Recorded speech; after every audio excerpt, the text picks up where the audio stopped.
Então, beleza. Começou a gravar então, e aí depois eu posto lá para vocês no meu canal no YouTube a aula, né? Que aí depois vocês têm o material para poder estudar para a prova, tá bom?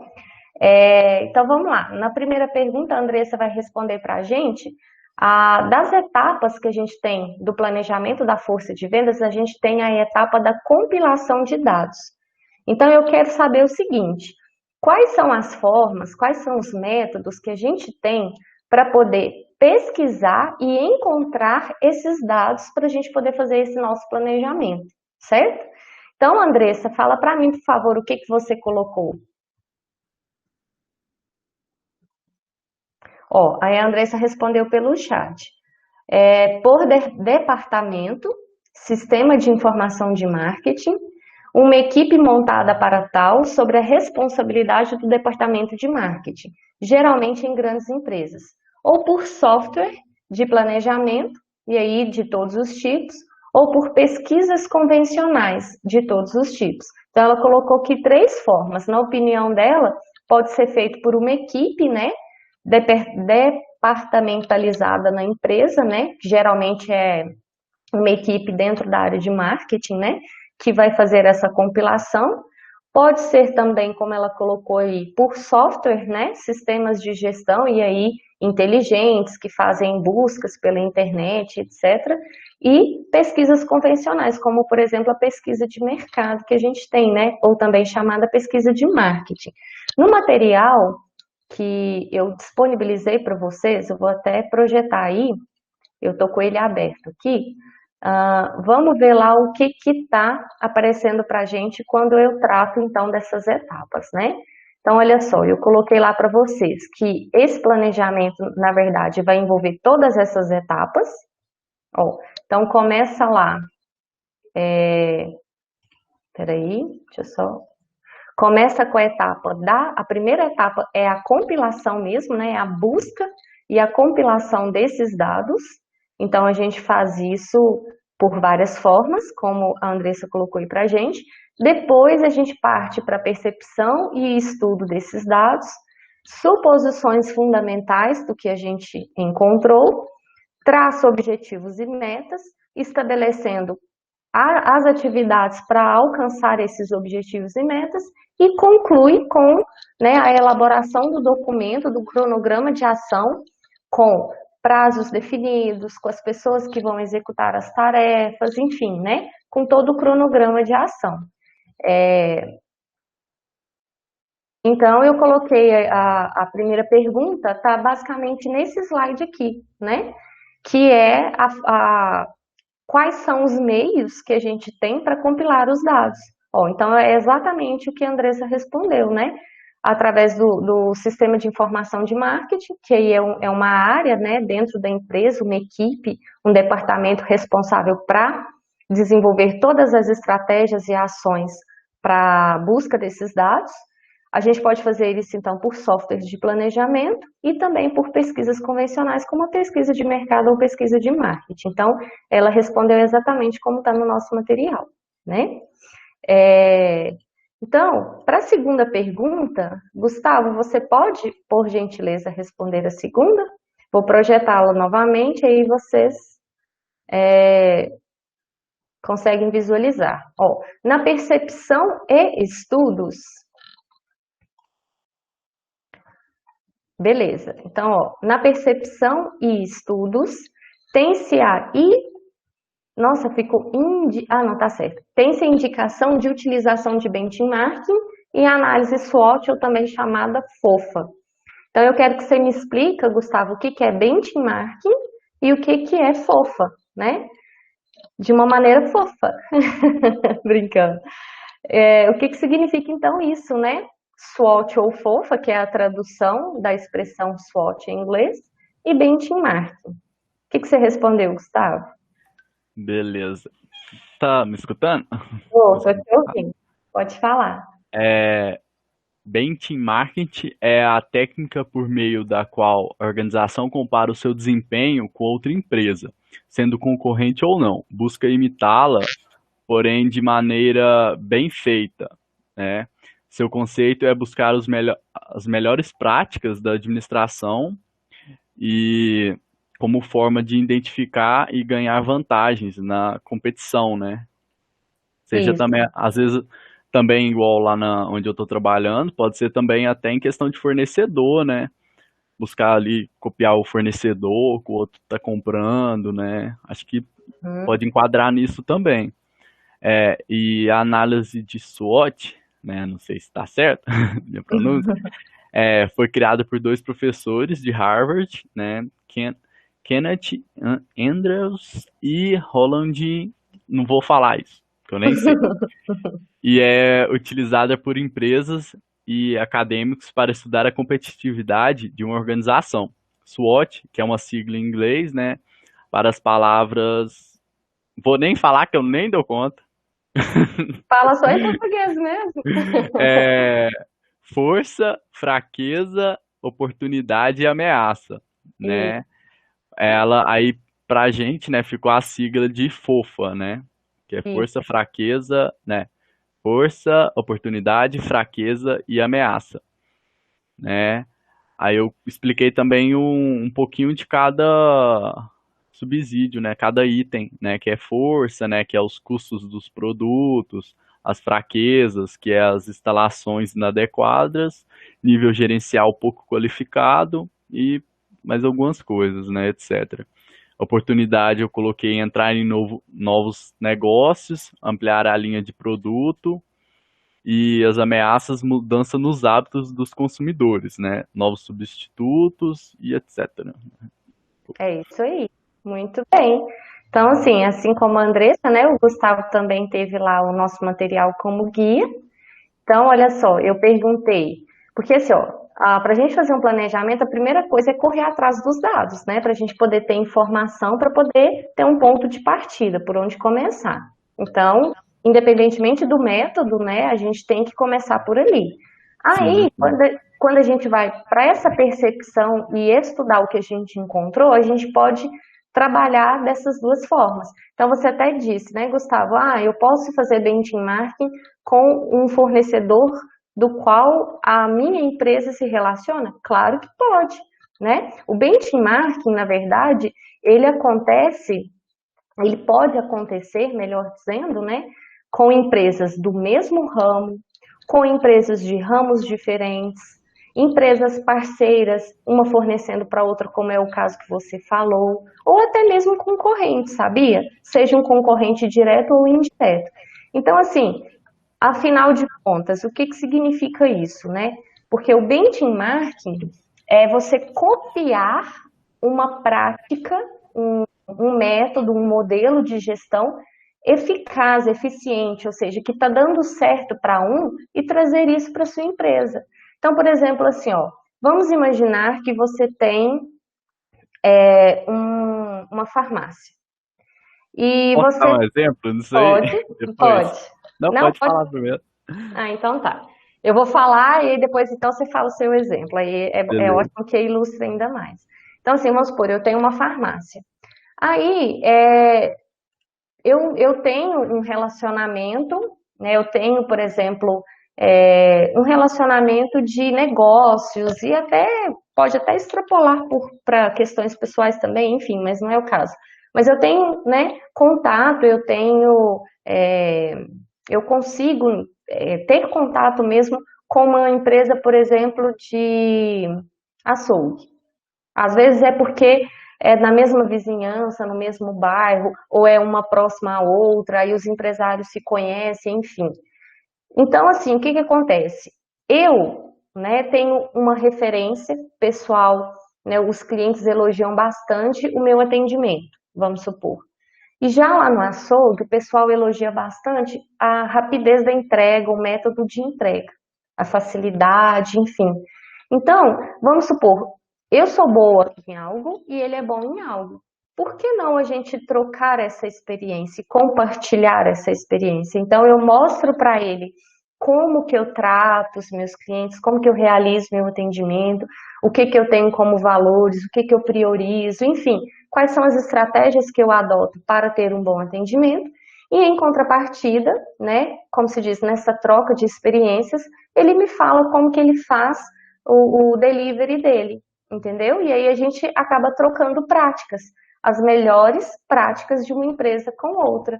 Ou seja, isso é feito de uma maneira muito clara, né? As empresas conversam, compartilham ideias, compartilham soluções. Isso é benchmarking. Agora, o que não é benchmarking é você fazer meio que espionagem, sabe? Sondar de maneira camuflada, escondida, colocar a gente para ir lá, né? De maneira camuflada, poder copiar. Isso não é benchmarking. Isso é espionagem, isso é outra coisa. Porque benchmarking é justamente isso, essa troca de experiências. Então, eu vou dar outro exemplo que aí na minha situação pessoal. Como vocês sabem, né, eu gosto muito de fazer artesanato, né, nas horas vagas, né, horas vagas entende-se, né, madrugadas, fins de semana, né, e etc. Então, assim, sobrou um tempinho ali, o que eu gosto para fazer para descansar minha cabeça, enfim, é ali realizar algum trabalho manual. E eu gosto muito de fazer biscuit. E esses dias eu postei uma bonequinha que eu fiz de biscuit e uma outra moça, né, teoricamente concorrente minha, né, teoricamente, né, ela postou um comentário na foto. Ah, você fez com molde essa bonequinha? Eu utilizei sim, na cabeça e no vestido. Os demais eu fiz à mão. Aí ela me perguntou, você pode me dizer qual molde usou? Eu falei, claro, usei o molde X na cabeça e o molde Y no vestido. Ou seja, eu estou fazendo benchmarking com ela, eu estou compartilhando com ela algo que foi legal, que foi interessante, que foi bom, que ela valorizou aquilo como algo dessa forma e a gente trocou experiência. É claro que eu também podia, em contrapartida, ter, né, perguntado algo e a gente ter trocado ainda mais e realizado ainda mais esse benchmarking. Mas é só para vocês terem uma ideia que isso pode acontecer de empresas concorrentes, né? Essa concorrência pode ser direta ou indireta. Por exemplo, uma concorrência indireta. Um cara que tem um supermercado e o outro que tem só um açougue. A gente sabe que dentro do supermercado tem açougue. Então, quando esse cara do açougue entra em contato com o do supermercado ou vice-versa, para trocar as melhores práticas, eles são concorrentes indiretos. Por quê? Porque o supermercado vende carne também, trabalha nessa parte de açougue. Mas eles podem fazer isso de maneira compartilhada, né? Agora, uma concorrência direta é açougue com açougue, farmácia com farmácia, padaria com padaria, né? Artesã com artesã, né? Isso é concorrência direta. Agora, indireta é o exemplo do supermercado com açougue, que eu disse para vocês. Mas pode acontecer também de uma empresa parceira, fornecedora sua, né? Uma empresa que você compra insumos, que você compra produtos para revender e compartilhar essas ideias da mesma forma, tá? Gustavo, você disse que tem um exemplo também? Não, tenho, sim, não sei se vai estar certo, né? Mas do jeito que eu pensei, depois você vê se vai estar certo. Lá na Nacional, eu trabalhei no centro de distribuição deles, né? Todo mundo chama lá de depósito, né? Conhece aqui na cidade. Aí, lá tem um cara que ele presta consultoria, né? Pra, exclusivamente pro CD, né? E ele sempre uma vez lá, ele tava lá, ele ligou para outra farmácia perguntando informação, sabe? Ligou para outro CD perguntando informação e ele foi passando pra gente, né, e explicando algumas coisas, né? Aí isso também é considerado benchmarking. Você falou assim que ele pegou o telefone e ligou em outro centro de distribuição. Esse centro de Isso. distribuição da própria farmácia nacional? Não, era de outra farmácia nacional, né? Esse centro de distribuição da Nacional, ela abriu tem pouco tempo, né, aqui na cidade. Então, ela não tinha outro, não. Sim, ou seja, ele está fazendo um benchmarking interno. Por quê? Sei. A farmácia nacional tem várias unidades, né? Então, o que que ela fez? Ela 29 lojas. integrou 29, né? Pois Vai pra, é. vai pra 30, eu acho, se eu não me engano. Nossa, tá vendo? Então, assim, são É 30 uma por mês. lojas. É uma loja por Nossa, mês que você está abrindo. Quase. coisa boa, né? Então.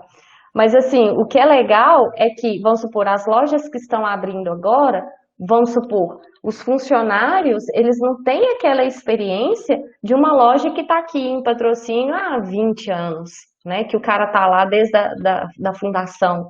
Então, aquela pessoa que está ali há muito tempo trabalhando em uma unidade pode agir como igual você falou, né? O cara que vai ensinar, que vai dar um treinamento, que vai dar uma consultoria para os novatos da outra unidade. Ou seja, ela está fazendo benchmarking interno de uma unidade para outra unidade, mas da mesma rede.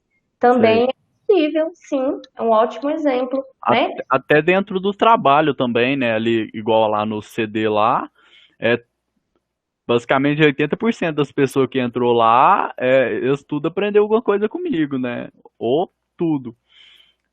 Aham, e com Então, certeza você também aprendeu alguma coisa com eles, né? sim, sim, até na época que eu tava saindo lá, eu tava ainda aprendi algumas coisas do sistema, né? Aí, Do serviço também. quando eu falo de benchmarking, é as melhores práticas, né? É algo que está sendo feito por excelência. Por isso é Sei. tido como referência no Ah, assunto, sim, entendeu? sim, não, sim, Aí eu é até mais pensei do que agora um num exemplo. aprendizado. É mais do que um aprendizado, é mais do que uma troca de experiências simples. É você copiar uma prática que para o outro está dando muito certo, que é o ponto-chave, que é a força daquele negócio, e trazer aquilo para o seu negócio, entendeu? Então é Sim. basicamente isso. Pode acontecer sim, numa empresa que tem várias filiais, que, né, como a Farmácia Nacional, que é uma rede, fazer benchmarking de uma unidade para outra, tranquilamente. Vamos supor, às vezes tem lá o Gustavo, né, que todo mundo fala, oh, aquele cara lá é bom demais, ele entende muito do assunto, qualquer dúvida que você tiver, você pode perguntar para ele que ele vai te ajudar. Enfim, aí você que está aqui na unidade X, né, de patrocínio, vai fazer um benchmark com a outra unidade que está lá em Araxá, por exemplo, ou está lá em Patos de Minas, para poder trocar a experiência com o cara e passar como que você está fazendo aquilo para que aquilo também seja feito lá e que lá também tenha sucesso, que tenha eficácia e eficiência como tem aqui, né? Então também dá para seguir como exemplo, sim, Gustavo. Bem bom, bem colocado. Isso seria meio que uma prática, uma troca de informação entre os gerentes mesmo, né? Das próprias lojas, porque por mais que ela é tudo padronizada, muda de loja para loja. Eu mesmo eu já conheci todos os estoquistas aqui da cidade e eles falam, tem, tipo assim, muita diferença, por mais que é a mesma empresa, né, a mesma base ali, muda de loja para loja. E por Questão que que você de acha que tem diferença? É os mesmos donos, né? né? Eu A acho que é mesma gerente, filosofia, a mesma missão. Mas por que que muda exatamente. de um lugar para outro? O que que você acha? Por que que você acha que é Eu, que eu, muda? eu vejo na gerência, né? Porque aqui eles têm até um rodízio de gerentes, né? Eu não sei quanto tempo. Eles trocam, o gerente da loja do Bernardão da Morada Nova vai para a loja da Governador Valadares, Uhum, perto do Honorato Borges, aí dele vai lá para 24 horas e eles fazem essa troca, né? E principalmente, geralmente, na loja que está tendo algum problema, né? Mas nem sempre tem esse tipo de troca. Às vezes, uhum, às vezes troca também pro cara não se acomodar, sabe, no lugar. Então tem uhum. isso Não também. e desafio novo, né? É, É bom porque também ficar só fazendo a mesma coisa a vida inteira cansa, né? Às vezes fazer a mesma coisa em lugares diferentes já muda, né? Já dá aquele muda, né? gás Porque acho que até que você não vai ficar tão íntimo dos funcionários, né? Eu acho que aí acaba que funcionário acomoda, dependendo do gerente, né? É, mas aí assim, eu te fiz essa pergunta por quê? Porque, na verdade, é igual a gente vê em franquias. Vocês vão ter essa disciplina lá no quinto período. É, quando você compra uma franquia, né, você se torna franqueado, vem um modelo de negócio pronto. A Você- estrutura é padronizada, o uniforme, estratégia, software, identidade visual, marketing, tudo vem pronto. É só você, como se diz, seguir ali o beabá do negócio e começar a ganhar dinheiro, né? Basicamente isso. Mas eu tô te falando por quê? Porque mesmo sendo o mesmo negócio, de uma unidade para outra muda. Seja por conta de uma rede como é a Nacional, como tem o Bernardão aqui em Patrocínio, como franquia. Porque, gente, nós estamos falando de capital humano, a gente está falando de pessoas. E não só o gerente, como o Gustavo mencionou. De gerência para gerência muda, de funcionário para perfil de funcionário muda. A gente tem pessoas de todo tipo, tem aquelas pessoas mais proativas, tem aquelas que não são tão proativas assim, que precisam de um empurrão, né, para ter alguma iniciativa. Umas que gostam de receber as tarefas e executar, outras que não gostam de jeito nenhum de passar, de delegar nada. Então é questão de perfil. Então muda muito de uma empresa para outra, de uma unidade para outra, ou até mesmo em franquias por conta disso, porque a gente está trabalhando com pessoas, é capital humano, e capital humano a gente sabe que é passível de falhas. Não é como uma máquina que você vai lá, programa, e ela começa a executar aquilo e sai conforme foi programado. Não é, né? Às vezes a gente programa alguma coisa com o funcionário e não sai da forma como a gente pediu, ele não conseguiu executar, né? Pode acontecer tanta coisa no meio do caminho. Então, assim, vale reforçar esse lembrete também, né? Por isso é que é interessante a gente saber o que é análise SWOT, né? Porque não só o capital humano, né? Que análise SWOT dá para fazer também com pessoas, né? Se a gente for analisar aqui, trazendo isso para a vida da gente, a gente também é possível de ser analisado, por exemplo, em que eu sou bom, quais são as minhas forças, em que eu preciso melhorar, quais são as minhas fraquezas, o que para mim pode ser, por exemplo, uma oportunidade profissional ou uma oportunidade pessoal, e o que poderia ser uma ameaça. Então, mas trazendo isso para o meio empresarial, que é o nosso foco, o que significa isso? Strengths, weakness, opportunities e threats significa o quê? Forças, fraquezas, oportunidades e ameaças. Quando eu falo de forças, eu falo de algo que é da empresa.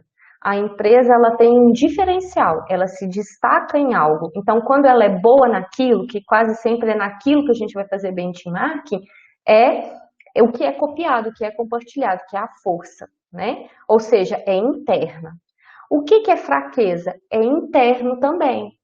São os pontos que os pontos que precisam ser melhorados.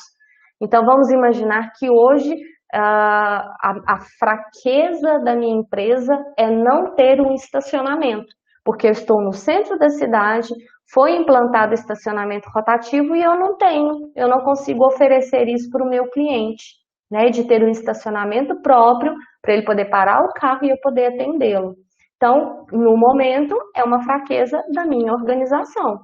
Por exemplo, uma força pode ser a imagem dos meus produtos, os meus recursos financeiros, o custo dos meus produtos, né? Como está aí no exemplo que eu disse para vocês.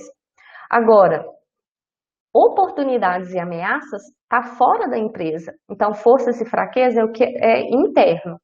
E oportunidades e ameaças é externo, é o que está fora, é o que está no mercado. Então, por exemplo, hoje o meu produto vende muito bem, né?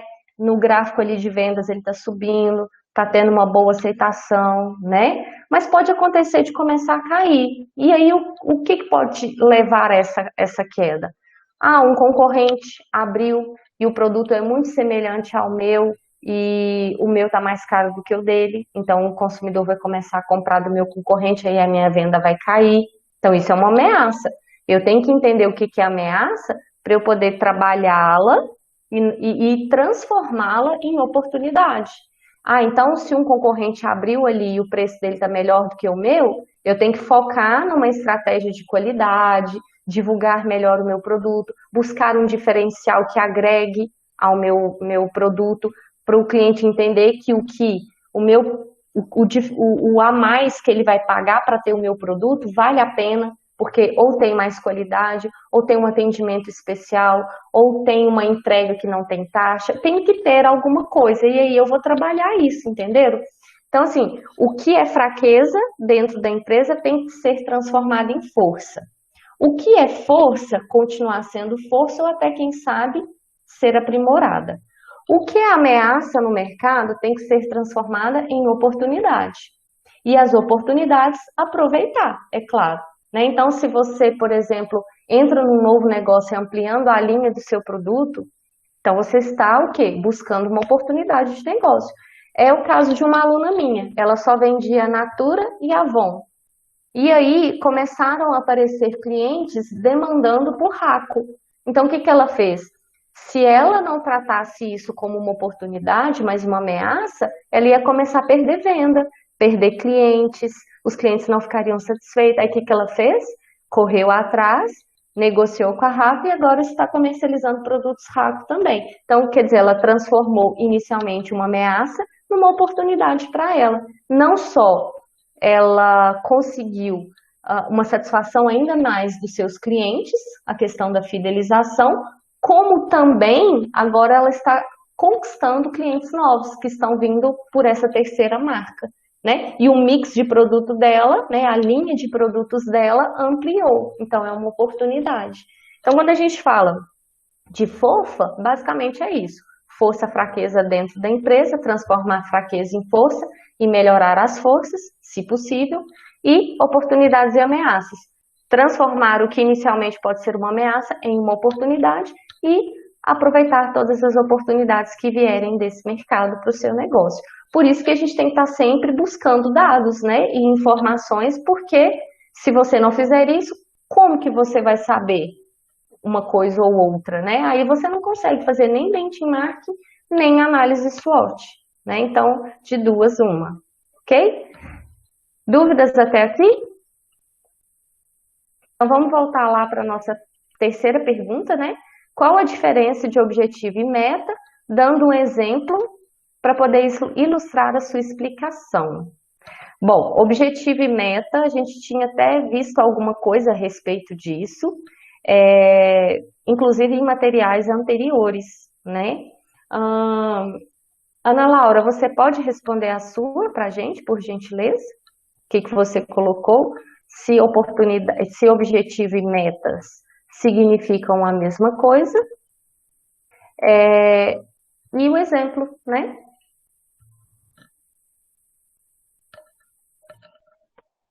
Oi, boa noite.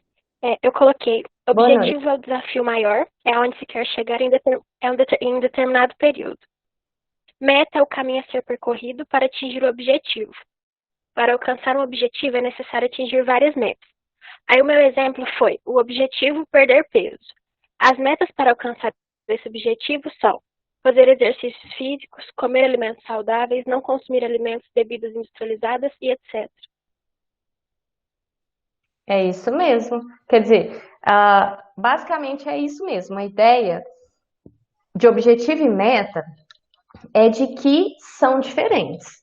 Mas tem uma linha de pensadores que defendem o argumento de que objetivo e meta, na verdade, é tudo igual. Não muda em termos práticos. Tem gente que afirma dessa forma. Bom, eu particularmente, Josélie, sigo a linha das pessoas que acreditam que objetivo e metas são diferentes. Então, uma coisa é você ter um objetivo, outra coisa é você traçar metas para alcançar esse objetivo. Então, eu penso assim, como essa linha de, né, como esse grupo de pessoas que pensam como eu. Então, como a Ana Laura falou, o objetivo é, como se diz, é o destino, né? É onde eu quero chegar, é como se fosse o final, né? Então, numa escada, por exemplo, o objetivo está lá no topo, que é lá que eu quero chegar, né? Depois que eu passar por todo aquele trajeto ali de subir degrau por degrau, eu vou chegar lá, que é onde eu quero, tá? Então, o objetivo é o desafio maior, né? É aonde a empresa quer chegar em um determinado período. Agora, a meta é como ela vai fazer isso. Então, primeiro a gente tem que saber o que a gente quer, definir o nosso objetivo, para depois tentar entender o que pode ser feito, etapa por etapa, até que eu alcance esse objetivo. Porque às vezes, para alcançar esse objetivo, eu não vou da noite para o dia conseguir, eu vou ter que traçar estratégias, né? Ações mais direcionadas, determinar o meu foco, porque caso contrário eu não vou atingir o meu objetivo, né? Tanto a meta quanto o objetivo, eles têm que ser quantificados no tempo. O que isso significa? Que eu tenho que determinar o início e o fim de cada um. Então, se eu coloco lá o meu objetivo, formar em gestão comercial, esse é o meu objetivo. O que eu vou fazer para alcançar esse meu objetivo? Aí entra a questão das metas. Bom, passar em todas as disciplinas em cada um dos 5 períodos do curso. Eu posso colocar também como uma meta a questão da ter assiduidade acima de 75% de frequência, tirar uma nota acima de 60 pontos em cada disciplina. Por quê? Porque são pressupostos que eu preciso alcançar etapa por etapa até eu chegar lá, que é me formar em gestão comercial. Porque se eu não passar em alguma das disciplinas, eu não fizer horas complementares, eu não fizer estágio, não defender, não ter assiduidade, enfim, que são as etapas, eu nunca vou chegar lá. E outra coisa, tanto um quanto o outro tem que ter prazo, porque se não tiver prazo, eu vou ficar a vida inteira correndo atrás daquilo e nunca vou alcançar, né? Então, o exemplo que a Ana Laura falou da questão do emagrecimento também é legal. Então se eu quero perder, vamos supor, 12 quilos, né? Então, o meu objetivo é para um ano eu perder os 12 quilos. Então, todo mês eu tenho que perder 1 quilo. Então, eu quantifiquei no tempo, né, para eu saber o início e o fim, estabelecendo métricas também. Então, se é 12 no final e são 12 meses, é 1 quilo por mês. Então, eu tenho que quantificar e qualificar os meus objetivos e metas. Porque se eu não fizer dessa forma, sabe aquela questão do Maria vai com as outras, dança conforme a música? É o que vai acontecendo, né? Então, nesse slide aí, ó, eu coloquei para vocês um exemplo de objetivo, um exemplo de meta. Ó, crescer 10%, ó, quantificou, em rentabilidade até, agora colocou o tempo, ó, mês de dezembro de 2018. Então, eu estabeleci o quantitativo, quanto, que é 10% em rentabilidade, e o prazo, dezembro de 2018. Agora, como que eu vou fazer isso? Como que eu posso alcançar esses 10% de rentabilidade? Né? Eu vou reduzir 10% minhas despesas, eu vou crescer 5% na venda dos produtos mais rentáveis, eu também posso reduzir o nível de inadimplência em 2%, porque se eu fizer todas essas ações, elas vão me ajudar a chegar lá em dezembro de 2018 com o meu objetivo alcançado, que é crescer esses 10% de rentabilidade. Então, eu tenho que trabalhar todas as minhas metas, todas as minhas metas, né, para que eu alcance o meu objetivo. É como se fosse um degrauzinho, uma meta, e lá no topo da escada, o meu objetivo final, né, que é esse objetivo maior. Certo? Dúvidas até aqui?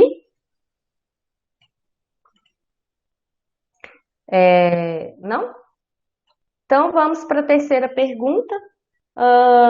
Renan, você pode ler a terceira que você respondeu? Qual a diferença de Opa, é a quarta, né? Estou confundindo.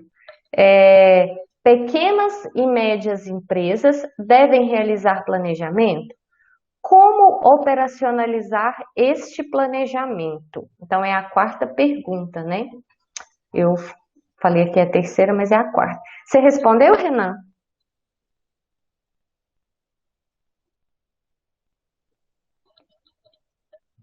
Renan, sim? Você vai responder pelo chat ou pelo microfone?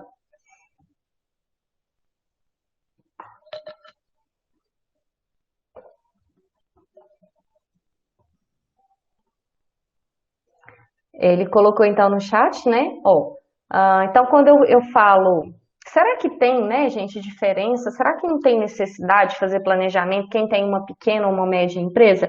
Ó, exemplo de pequena e média empresa, empresa familiar, sabe? O seu Zé lá da esquina que tem uma mercearia, que trabalha a esposa, os filhos, é muito comum. Aqui no Brasil a gente tem muitas micro e pequenas empresas e médias empresas também, né? Então, é um exemplo de uma micro ou pequena empresa, uma empresa familiar, né? A gente tem salão de beleza, mercearia, padaria, né? Que é muito comum ser enquadrada nessas situações.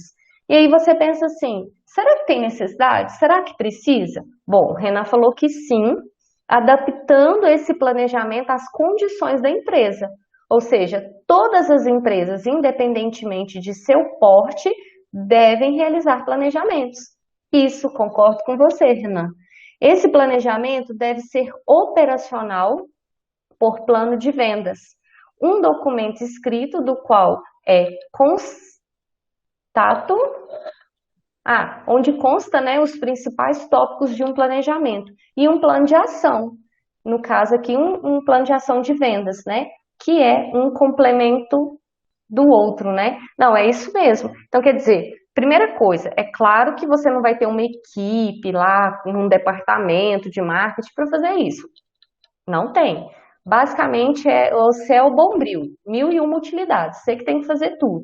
Só que em vez de você ficar ali atrás do balcão atendendo as pessoas dia a dia, noite a noite, o que você faz? Você vai para a parte estratégica da sua empresa, que é fazer os planejamentos, os cálculos, né? Traçar objetivos para a sua empresa, que é o que acontece com mais frequência, né, gente? O dono desse tipo de negócio, ele acha que ele tem que estar ali no balcão atendendo dia após dia o seu cliente, sendo que não. Ele deveria estar atrás, né, fazendo todo o planejamento da empresa e cuidando do rumo, né, da direção e do futuro dessa organização. É claro que ele não vai ficar ali o dia inteiro fazendo planejamento. Ele também tem que sentir, né, colocar a mão na massa, ver a realidade, porque também tem essa questão do envolvimento, é claro, né? Mas se não for ele para fazer, quem vai fazer? Né? A gente não tem aqui uma equipe responsável que vai fazer tudo isso. Então, independentemente do porte, tem que fazer, gente. Porque se você não faz, é aquilo que eu falei. Quando você perceber, algo já deu errado, você não tinha um plano B, não teve como contornar, e quase sempre isso acontece porque não houve planejamento, não fez cálculos de maneira correta, não pensou, não analisou com calma antes de tomar alguma decisão porque não fez o planejamento, e aí depois, né, não adianta mais chorar pelo leite derramado, né, como se diz. Muitas empresas chegam à falência por falta de planejamento.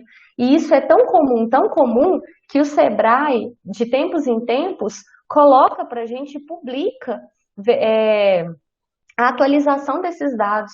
A mortalidade das empresas aqui, o índice de mortalidade das empresas no Brasil é muito grande.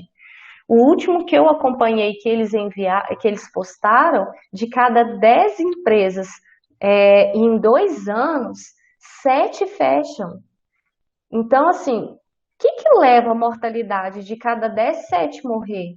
Só 3 sobreviverem em 2 anos. Aí eles fizeram um estudo e a maioria dessas que não conseguiram se manter porque não fizeram planejamento. E planejamento de uma maneira geral, não só de vendas, né? Então envolve a questão do planejamento do seu negócio, começando com plano de negócios, né? Você traçando ali todas aquelas métricas para você idealizar o seu negócio e colocá-lo em prática. E trabalhar com planos de contingências, porque a gente não sabe o que vai acontecer amanhã. Pensem só, quem imaginou que a gente viveria o que a gente está vivendo hoje, nessa situação de pandemia? Ninguém pensou. Teve gente, eu já escutei assim, amigas e amigos meus falarem assim, nossa, Josélia, eu nunca imaginei que eu viveria para ver o que a gente está passando atualmente. Nunca imaginei, nunca passou pela minha cabeça, nunca passou pela cabeça de ninguém, né? Isso era coisa de filme. Agora a gente está vivendo isso, né? Então, a gente tem que ter plano B, a gente tem que ter reserva de caixa, né? Tem que saber trabalhar e gerenciar o nosso dinheiro, né? O capital humano, né? Trabalhar com uma equipe focada, motivada, enfim, né, gente? Envolve tudo isso, né? Então, é algo muito mais amplo, né? Então, o planejamento ele é importante em qualquer tipo de negócio, ok? Na questão número 5, Sara, você pode ler a sua resposta da 5, por gentileza? Qual a diferença entre potencial de mercado e potencial de vendas? E aí, Sara, o que você colocou? Claro. Pode falar. Tá me ouvindo? Eu vou Ok. ler a minha resposta. O potencial de mercado é o valor estimado da capacidade do mercado brasileiro no ramo em que a empresa atua. A estimativa é feita com base na situação econômica do mercado, do momento, aliás. O potencial de vendas, por sua vez, é a capacidade de vendas da empresa dentro do potencial de mercado. Isso. Ou seja, trocando em miúdos, né? A gente precisa entender o nosso potencial de mercado para aí sim.